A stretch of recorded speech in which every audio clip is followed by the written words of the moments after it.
अपने YouTube channel trading angles में। दोस्तों हम लोग बात करने वाले हैं निफ्टी के प्री मार्केट एनालिसिस की। पिछले वाले वीडियो के अंदर मैंने आपको डिटेल में बता दिया था कि मार्केट यहाँ से कैसा रहेगा, और वहाँ पे इंट्राडे मूवमेंट के बारे में मैंने ज़्यादा बात नहीं की थी। मैंने कहा था कि इंट्राडे का मूवमेंट जो है प्री मार्केट के अंदर हम लोग कवर करेंगे, और प्री मार्केट में हम लोग ये देखेंगे कि आज का मूवमेंट कैसा रह सकता है। तो उसी की हम लोग यहाँ पर चर्चा करने वाले हैं दोस्तों। डिटेल वीडियो अगर चाहिए तो वो निफ्टी के एनालिसिस में आपको मिल जाएगा। जो पिछला वीडियो है हमारा कल का, उसको जाकर के आप देख सकते हैं। मैं लिंक उसका जो है कमेंट बॉक्स में पिन कर दूंगा।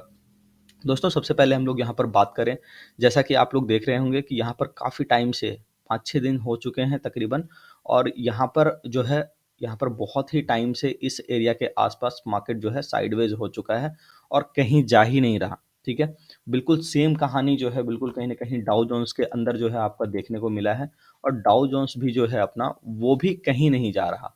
उसके भी डेली चार्ट को अगर हम लोग ऑब्जर्व करेंगे तो उसके अंदर भी जो है कुछ नहीं हो रहा काम बिल्कुल भी। हालांकि कल के डेट में जो हुआ है वो थोड़ा सा कहीं ना कहीं पॉजिटिव साइड पे इंडिकेट कर रहा है, और इसके अंदर बस एक ही काम हो सकता था कि चलो अगर किसी ने रेंज प्ले किया यहाँ पर, तो आप देखोगे कि बॉटम के आसपास कहीं ना कहीं 33,563 के आसपास ये सपोर्ट लिया था। लेकिन कल एक बहुत ही अच्छा कैंडल बना है जिसका कि रिफ्लेक्शन अपने मार्केट के अंदर भी आ रहा है, तो इसको इग्नोर नहीं करना है दोस्तों।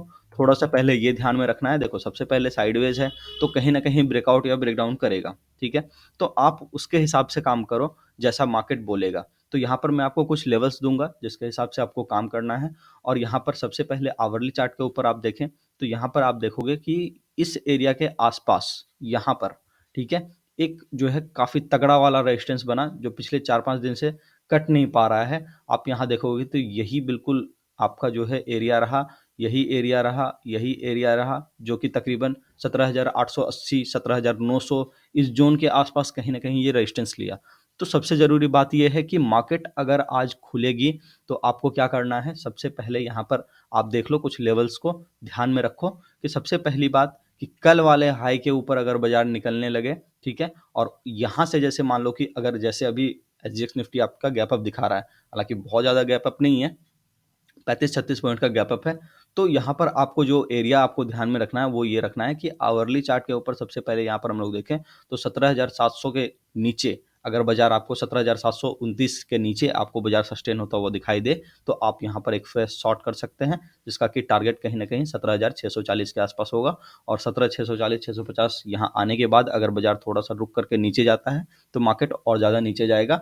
तो ये जो है आज के हिसाब से है कि नीचे का जो एरिया मुझे लग रहा है ज़्यादा से ज़्यादा 17,650 के आसपास लग रहा है।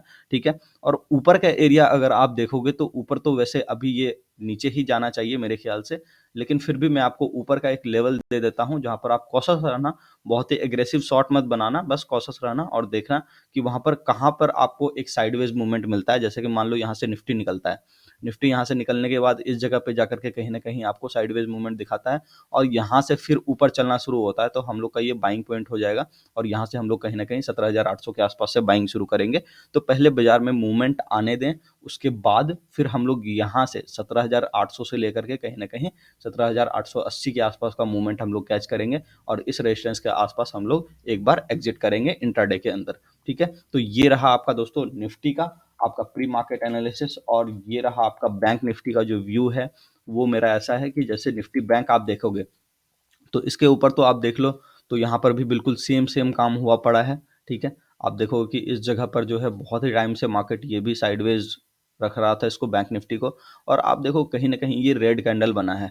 तो ये रेड कैंडल खास करके मुझे ऐसा इंडिकेट कर रहा है क्योंकि एक वीक से ज़्यादा यहाँ पर ऑलरेडी हो चुका था, और नेक्स्ट वीक हम लोग जाकर के यहाँ पे ब्रेकडाउन की तरफ जो है देख रहे हैं। तो यहाँ पे खास करके मैं बियर के साथ जाना चाहूँगा, और मुझे ऐसा लगता है कि मार्केट इसको कहीं ना कहीं नीचे ही लेकर के आएगा। तो इसके लेवल्स की बात कर लेते हैं दोस्तों। सबसे पहले देखें तो कल जो है एक लो कटा था, जो पिछले दिन का जो लो था उसको ये काटा था। ठीक है, तो आप ये देख लो कि सबसे पहले ये जरूरी है नया शॉर्ट बनाने के लिए कि यहाँ पर 41,160, और दूसरा एरिया जो आपका है 41,100, इन दो जो एरियाज हैं यहाँ पर एक बाउंस आने की संभावना है।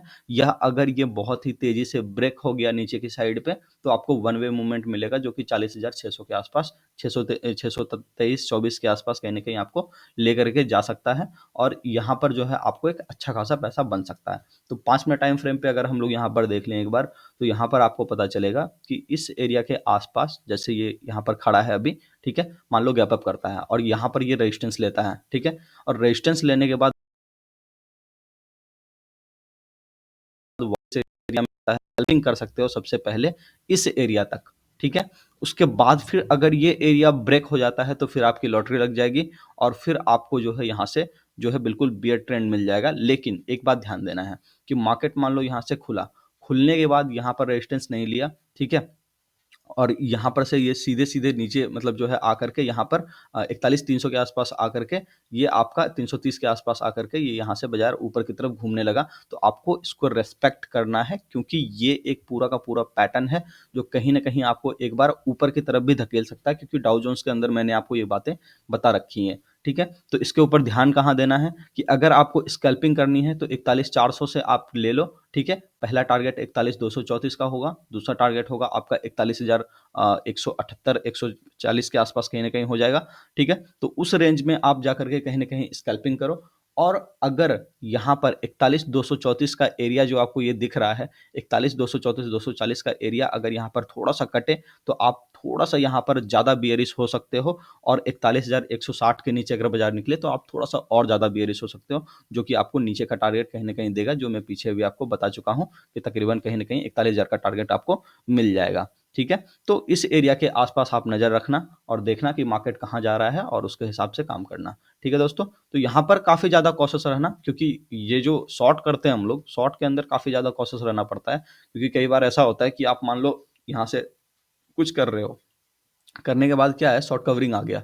शॉर्ट कवरिंग आ गया तो मार्केट बहुत ही तेज़ी से आपका जो ऊपर की तरफ निकल जाता है। तो एसएल जो होता है वो आपको बिल्कुल लगा करके रखने हैं 41,400 का, ठीक है? और उसके ऊपर सस्टेन जैसे ही करने लगे आप ये समझ जाना 41,440 के ऊपर अगर सस्टेन चलने लगे बाज़ार करने लग जाए 41,400 440 इन सब लेवल पे सस्टेन करने लगे, गलती से भी मत रहना, थोड़ा-सा वेट करना, देख लेना, नीचे आएगा तो बेचेंगे उसको, ठीक है? अदरवाइज़ नहीं बेचना है। चलिए दोस्तों, आशा करता हूँ आपको वीडियो काफ़ी अच्छा लगा होगा। वीडियो अच्छा लगा तो प्लीज़ चैनल को सब्सक्राइब कर लें और वीडियो को शेयर ज़रूर करें दोस्तों और कमेंट तो ज़रूर से ज़रूर करें।